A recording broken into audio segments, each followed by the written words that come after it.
Hi beautiful people, welcome to another video. Today we'll speak about you don't need to channel to be a master. You do not need to channel to be a master. And I'll break that down what this means. Stay till the end because I wanted to add a few more empowerment tips, teachings, and advice. And this is, as always, not just positive thinking. We go into practical tools, breaking down things from complexity to something more simple that you can digest so that you can go ahead and right away apply those principles into your life. I am Federica. If you don't know me, I had such a beautiful response. I received quite a few DMs after the recent video where we spoke about perseverance and peace is within you. It's so interesting to see also the relevance, how certain patterns are happening in the collective at the moment. I wanted to elaborate a little bit more on you don't need to channel to be a master. Some people, especially those of you who have active gifts, so you may meditate, you may receive download, you may have your third eye open that gives you guidance, you may be able to channel information. Maybe you don't call that channeling, you just refer to I just know. Or some of you have been studying mediumship or other skills in this area, and also there is general public. Everyone's a general public, but just so to create a bit of a distinction to differentiate between those of you who refer themselves as just human with a curious mind and a logic brain to those of you with psychic soul gifts, with soul gifts open. That's your clairvoyance, ability to channel, receiving messages, intuition, could be clairsentience, feeling, cognizance, so you know ordinate, you hear messages, and so on. The body is such an amazing piece of such intelligence technology. So we have all those skills. When we know, so to say, what to align and what buttons to switch on, how to reactivate the antenna that we have, then we can really unleash these great abilities. And let's remember, discernment remains one of the number one skill. It's like if we look at normal life and people's psychology and behavior, it is not enough to distinguish between good and bad. There are just labels that help us express the two polarities, the two opposites of something. There are all shades in between. There are traits that are just learn or observe traits. There are personality disorders and so much on. So it might seem complex, but just think about creation in such a beautiful way of expressing so many colors, so many experiences, so many features. It's exactly like the majesty and the mastery behind yourself. I mean, you may be standing here and watching the video, but realize how many breaths are you taking per minute? What's your heart rate doing? And not to mention what your lymphatic system is trying to do, the way your cells regenerate, and so on, the way your auditory system is working, the way your circulatory system is allowing you for life to flow for you. If you want to, so those are features that happens without you realizing, but if you want to, you can initiate many others. You can reach for things, you may be typing, cleaning, walking, do anything else in between. So the human body is such a complex, amazing tool and machine, so to say, that we do have the privilege to live in these bodies and to experience life freedom. In the same way, don't expect things to be too simple or linear when it comes not just to navigating life, but also to navigating what we cannot see with the physical eyes, to navigate anything energy-wise, because there are several layers of experience. Now, you may say, you do want things simple. Perfect. That's absolutely possible. And there are so many books, coaches, mentors, guides that can really help to break down those complex elements into something more simple. It's like a meal, your digestive system, where you eat through your diet and your food. Complex fat, carbohydrates, triglycerides, and etc. They get digested. There is a system that is already within you that goes and break down the chemistry to make out of that complexity can distinguish one element and the other, breaks them down, transmuting things as digestion goes, so that now the more simple particles can be directed where the body best needs them for their function. And his discernment and distinguishment is exactly this, the ability to observe and discern. Let's make this practical. The thoughts that may running through your mind. Some of them, you might be originating them. Some of them are programming that are there even on an unconscious level. Maybe you absorb them because your family always repeated them since you were a child. Most of them, you might be surprised, are there just as the programming of your lineage. It might be other things that are ingrained from other lifetimes that you had, as well as things from the ancestral lineage. So not from you directly in this or other experience. The family, values. We're going to talk about egregores in another video, but all this wonderful knowledge is available to you. And it all has to do with universal law and knowing how those law works and then applying those to human life. Again, it can sound simple. There's a lot of complexity. So as every course, as when there was a time where you were not able to tidy your shoes, and then you learn how to, and now you can do it that with your eyes closed. You need to realize that you're doing that. You're just doing that. So it is the same. The more you go on, learn, master, refine, apply a skill, then it becomes something that you embed in your daily to daily life without even realizing. Discernment can be something similar, but it has to go through that awareness to noticing them. In the thoughts, so there are the ones that you can create.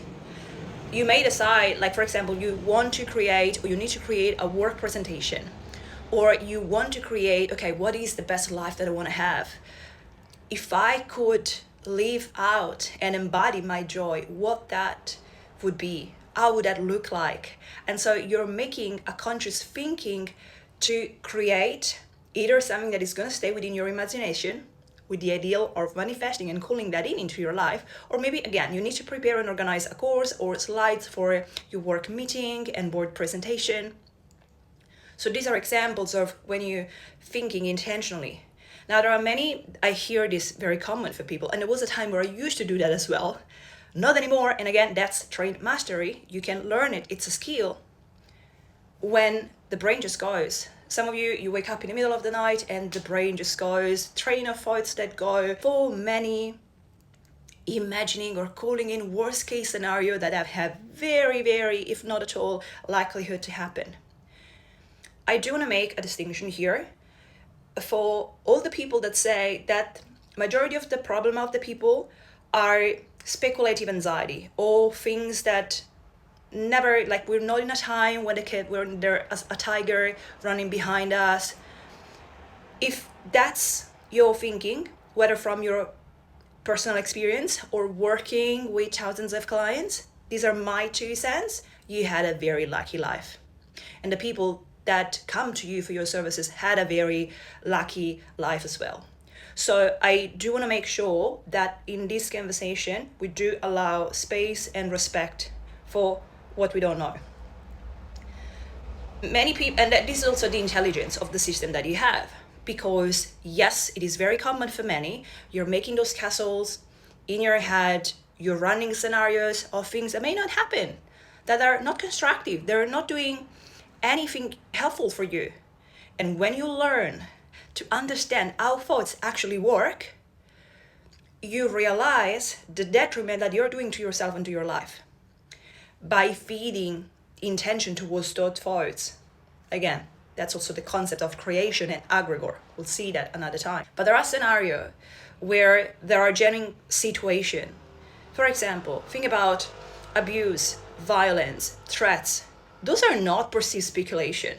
Those sometimes are things that happen in the present. And so you do want to thank, again, my 2 cents, for direct experience and observes to others and in the community and studied.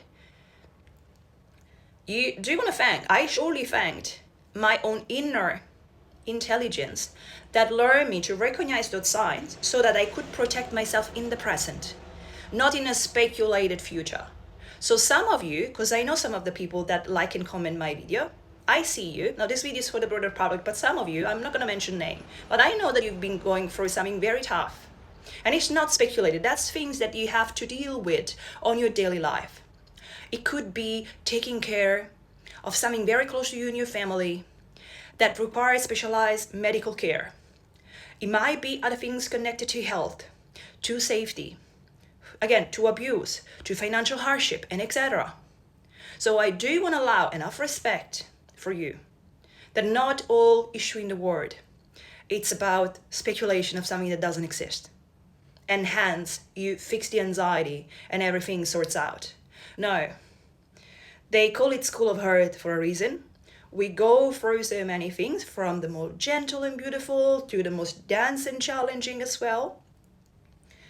And especially if you're dealing with something that feels very tangible to you, very much in the present, then even if you let go of rehearsing in your mind the worst case scenario, you're still left with things from the past that are still impacting you and things that keep presenting in the present. So I also want to speak to those people, because I think it's important.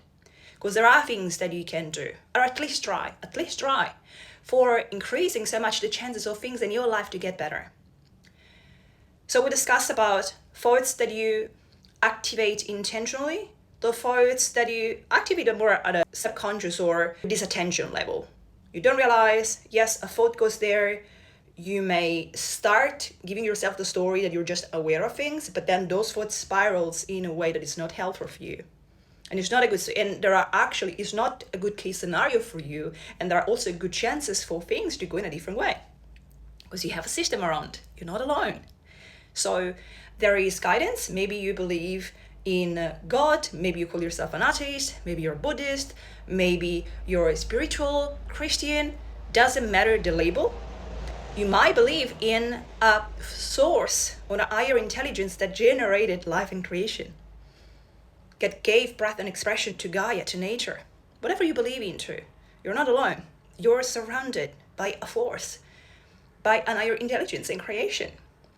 And when you get to realign and attune to that intelligence, that normally, and it should feel like harmony, like union, like expansion, not in a euphoric way, not like in a hype way that gives you any urge, but in a calm, in a peaceful, in a beautiful, blissful, harmonious way. Those are signs that you are on the right track. And if you're not, then you have some parameters to assess when you are on the right track. Ultimately, you just feel good with yourself and others, with life, with creation in general.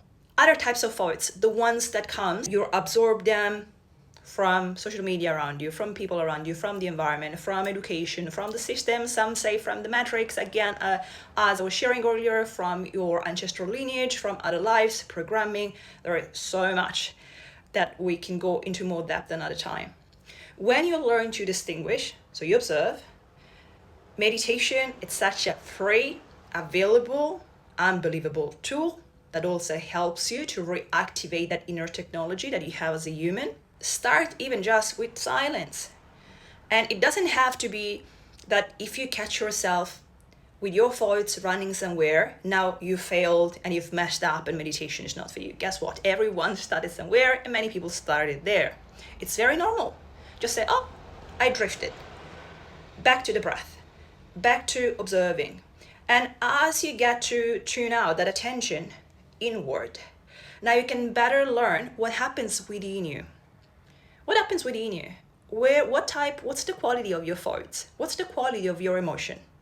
Are they in the present? Are they in the future? And if they are in the present or the future or even the past, are they helping you or they're not helpful towards you? Do you feel better? Do you feel worse? Are they sparking or initiating more life force and vitality and hope within you or the opposite? So just learn to observe and distinguish between those things. It starts with there. And then, like those of you who need to sort out like a drawer full of clothes that hasn't been reorganized for a long time, you start and you look. This is a t-shirt, belongs here. Pair of trousers, belongs there. Oh, this is a sock, shouldn't be there. And you put it to its place. It's complex, but it can be simple. So you can break things down in simple things. And I love to make things relatable because ultimately this is the experience that we are living. So you start recognizing things. You recognize what belongs to you, even all the things that belong to you. Do you want to keep it or it's not serving you? So you can release that. The things that don't belong to you, hey, maybe they inspire you. Maybe you hear a quote from someone and you go, that's actually so constructive. I'm going to borrow that and I'm going to apply that to my journey.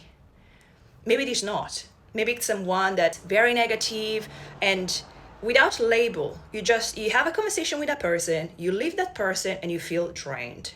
You feel very heavy, you feel like you want to have a shower. Or those are signs. Those are also feedback and signs. So learn to observe, be selective on who you share your time with, be selective to what you listen to.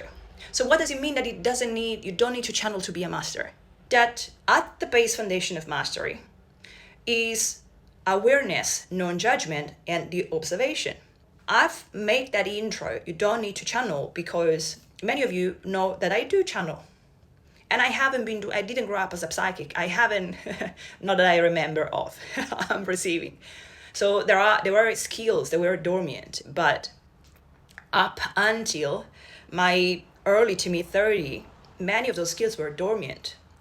So I relate very much to a brain that is logic, to a heart that is curious, and a mind that is very curious and open and wants to learn.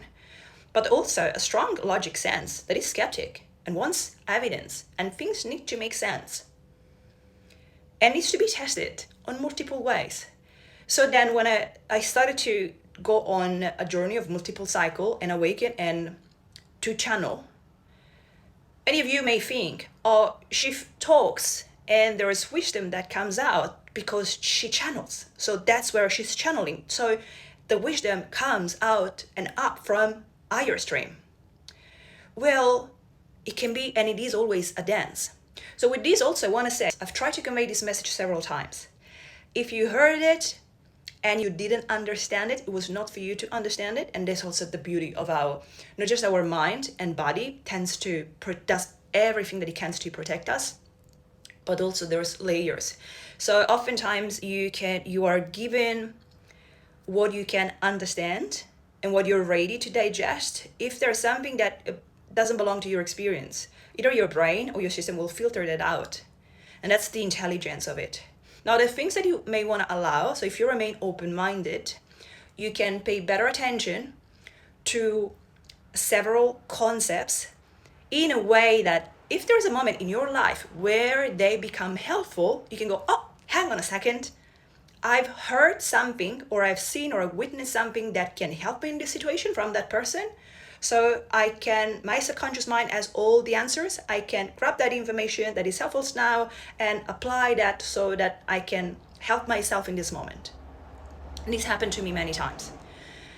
So when you listen and you remain close, as in just, I think I know, then you absorb only that level of information. When you observe and listen with an open mind and system, much more can come. That's the point that I wanted to come across. I've said many times, for majority of the people, including majority of people with open skills, you channel, etc., your guides, and in this experience, you are incarnating to live an experience where you are protected, where you are held. Yes, you may go through tough experiences. These could be financial hardship, it could be isolation from the family, it could be divorce, it could be an injury, several tangible scenario. It could be a dark night of the soul, so you may be going through something that is either of spiritual nature, astral journey that brings you somewhere, and you have some weird experiences. It could go in all ways. But as a general rule, when it's you and yourself in the shield of your aura, in your protective shield around you, and you're not just your higher self, but also whether you believe into angels, guardians, spirit guides that are benevolent guides assigned to you in this incarnation to look after you, especially my starseeds and light workers in the public, you are protected. And I'm starting to spin for a reason. That's just energy flowing. You are protected. Your experience, I just feel very held in this moment. And it's a beautiful sign of a new chapter. I'll explain the emotion in a moment. You are held. You are protected. If anything comes at you of an energetic level, I hear from so many, including masters and people that are public figure in the psychic space, your guides, ancestors would step ahead and block whatever the psychic attack or energetic threat is. So there is, it's like a mother towards a child that would step in for protection. What I've tried to convey in many videos is that my journey has been different. So I've made the analogy of the Shaolin monk, of a particular type of training and initiation, that this set is designed to be different for reasons. And I went through that for a majority of my life. So I didn't have the protection. I was left alone to figure out things, and I'm not going to go further into this. This is what I want to say to you. When people channel, this is why it's so important that you want to keep your discernment up. Yes, you can have, let's also distinguish that the person that channels is like the sink. The flow, the information of the channeling is like the water going through the sink. Now, it might be pure, it might be impure, and all in between. As the Kabbalians say, there are truth, falsity, and half-truth, and all in between. So, sometimes what comes might be truth and purely benevolent. Sometimes it's very straightforward to spot something that is not in pure benevolence. That can be all in between. So be switched on. I'm going a bit off topic, but it's relevant. There is a reason why I'm sharing this. Some of you hear from someone and you have respect for that person, but when they channel something, a particular entity, something for you feel a bit off. Now there's also distinguishment that can be done within this, as in it could be that's foreign for your mind, or there is some limiting belief that think that channeling is evil, and all of that programming, it's up to your choice to decide what to do with that. If that serves you, go ahead. If it doesn't, release it. But it can also be your intuition guiding you in what resonates with you and not. Sometimes there are stages. So you may not resonate with something at some level. You go for stages in life, you continue to blossom and open on your journey, and now you are ready for that. Sometimes that's just your intuition guiding you that something is off. Maybe everything looks quite right. And again, the person is a good person. I have a few names in my mind that come up as example, but that's something within you, or maybe you have skills, like maybe you have higher skills to also know reasons. Like I need an agenda behind that message or that stream of information. This is to say, I like to be very humble. I like to bring always the ball in the center. Portare la palla al centro, we say in Italian. And I always, like whenever I'm not sure, like an antivirus, I try when I use my gifts. I breathe, and I like to think of myself like this antivirus that scans the field constantly. And every now and then I would pause and make that check if what is coming through is the truth and is in our light or true. I've shared it before, what you see in the human, in the flesh and bones, reality can also happen in spirit. And let's just be humble, there is so much that we do not know. So best thing that you can do is be aware, observe, don't buy into things if you wish. You're allowed to that discernment. You can first listen, even if you listen to a meditation, a circle, an activation, how do you know you can trust that? That's a fair question. How do you know that you can trust that? If someone is calling in a collective, a guide, how do you know that you can trust them? There's several elements, and one element is the purity of the vessel, the purity of the sink that is passing the message, because that is gonna set the resonance. That is gonna set not just the quality of the communication, but it will also go through the filter. Let's stay with the analogy of the sink. The cleaner the pipe inside, the cleaner the water. Now also the water needs to be pure for a pure message too. Can you see? It's a dance. It's a co-creation of the two. If one of the two is corrupted, or it's good intention, but there is something a bit dirty within, then it makes sense that also the message and the frequency out of that message starts to be contaminated. There are several ways to feel it within. So if someone is channeling, just know, still have your discernment, see what resonates with you and see what not. You can have a first listen as an observer. If that resonates, it feels right, you feel expanded, you feel healing, you feel joy, you feel enriched because there's wisdom that you can apply to your life. Wonderful. Listen again. Take what serves you.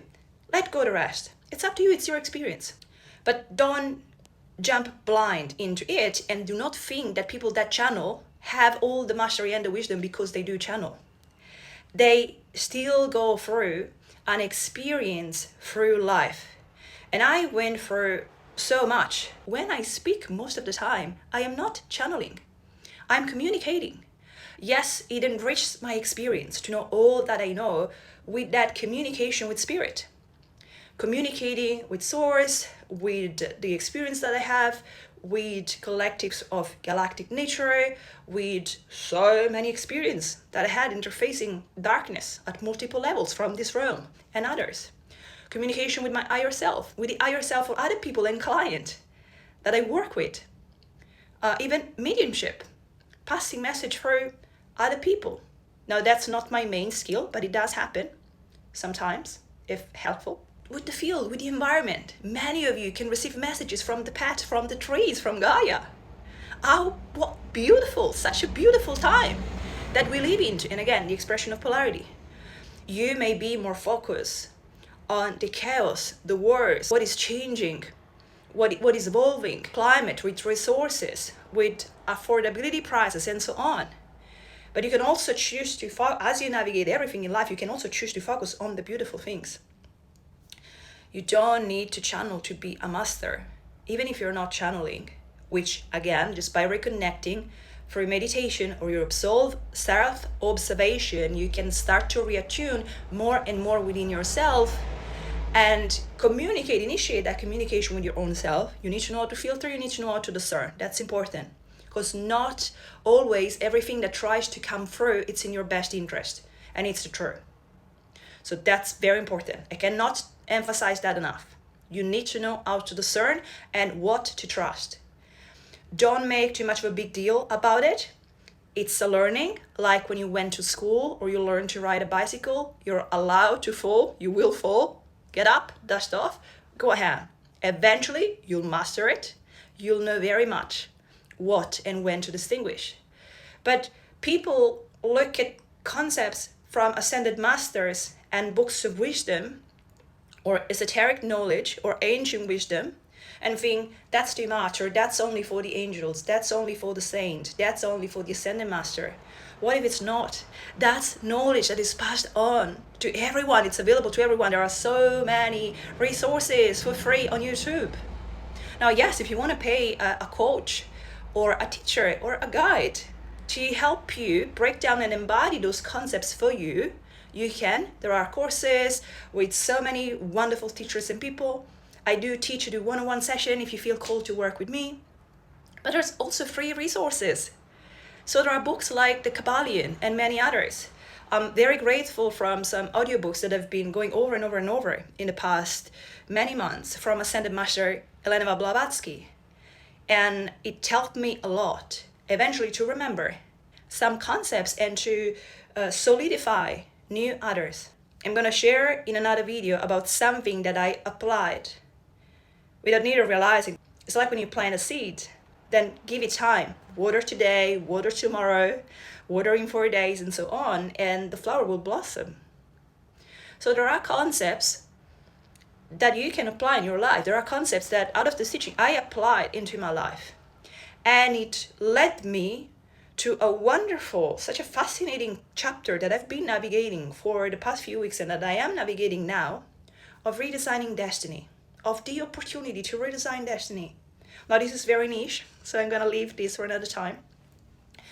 But to know, let's normalize those concepts. And yes, it's like if a PhD teacher is teaching a skill, that's a PhD level.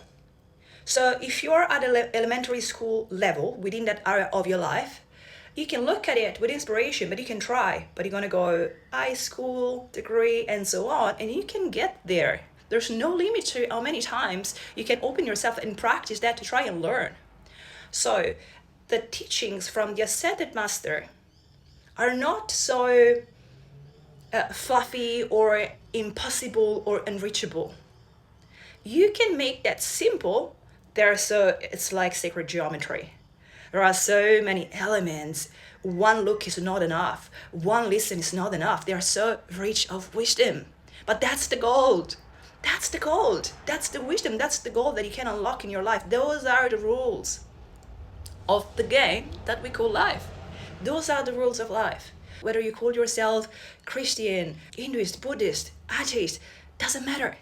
It does not matter. You don't believe it? Wonderful. Go ahead and try. Go ahead and try. Go ahead and try and see if you can see patterns of the law of cause and effect within the universe and within your life. Now, no, yes, sometimes you're not just keeping score of cause and effect for the incarnation that you're going through at the moment. Sometimes things are intertwined for so much. Some of you know we are towards the last round. And so there's much happening. There's much up. There are many doors that are open for it's like when you need to prepare your documents for the tax return. We're reviewing so many things all together.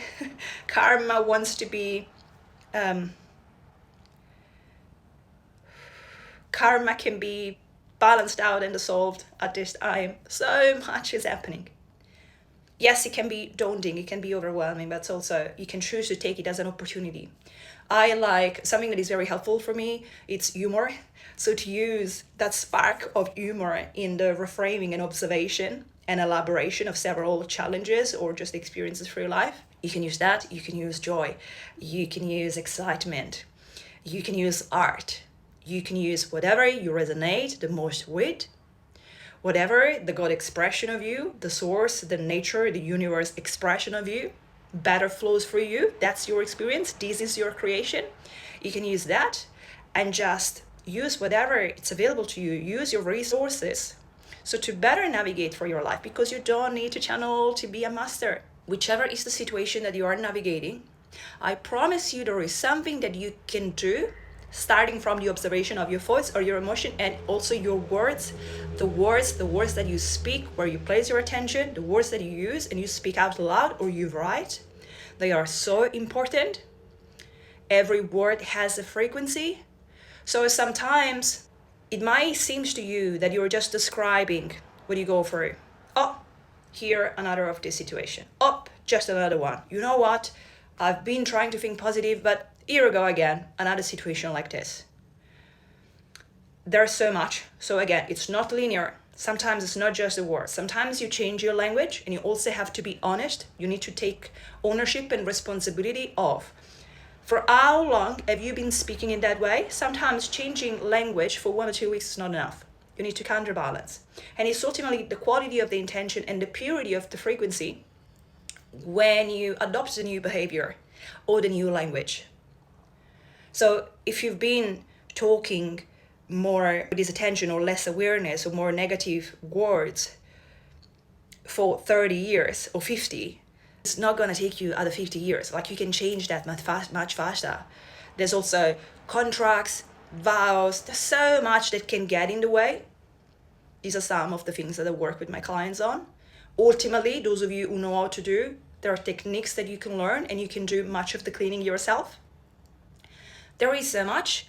Either way you do it, you cannot skip taking responsibility of the words that you speak, of the thoughts that you produce and you entertain, and the emotion that you feed. And that's the mastery. And that's the mastery that you can improve with without needing to channel. That's something that wherever you are, however you call yourself, whatever is going on into your life, these are things that you can work on. The awareness of your thoughts, your emotion, your attention, your sound, but even written sound in the word that you use, that can change so much. It was already a dense video, rich of content. Let me know if you have any question. I love to create and adjust content also to what is more helpful for you. This is also my service for others. I send you a wonderful day. Ciao.